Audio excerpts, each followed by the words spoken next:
സംസ്ഥാനത്ത് മഴയുടെ തീവ്രത കുറയുന്നു. 7 ജില്ലകളിൽ യെല്ലോ അലർട്ടാണ്. മധ്യകേരളത്തിലും തെക്കൻ കേരളത്തിലും ഇന്നും നാളെയും മഴയ്ക്ക് സാധ്യതയുണ്ട്. വിവരങ്ങളുമായി തിരുവനന്തപുരത്ത് നിന്ന് അജീഷ് ജയകുമാറാണ് ചേരുന്നത്.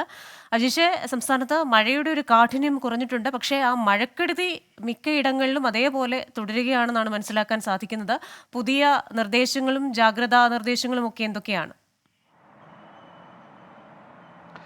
ക്രിസ്റ്റീന, ഏറ്റവും പുതിയ മുന്നറിയിപ്പ് അനുസരിച്ച് സംസ്ഥാനത്ത് പലയിടങ്ങളിലും, അതായത് നാളെ 4 ജില്ലകളിലാണ് യെല്ലോ അലേർട്ട് പ്രഖ്യാപിച്ചിരിക്കുന്നത്. കഴിഞ്ഞ ദിവസങ്ങളെ അപേക്ഷിച്ച് സംസ്ഥാനത്ത് പല ജില്ലകളിലും മഴയുടെ തീവ്രത കുറഞ്ഞിട്ടുണ്ട്. പക്ഷേ ക്രിസ്റ്റീന സൂചിപ്പിച്ചതുപോലെ തന്നെ കഴിഞ്ഞ ദിവസം ഉണ്ടായ ആ മഴക്കെടുതിയുടെ ആഘാതം ഇപ്പോഴും വിട്ടുമാറിയിട്ടില്ല. പ്രത്യേകിച്ച് തീരദേശ മേഖലകളിലും വെള്ളക്കെട്ടുണ്ടായ സ്ഥലങ്ങളിലുമാണ് ഇപ്പോഴും അതിൻ്റെ ആഘാതം തുടരുന്നത്.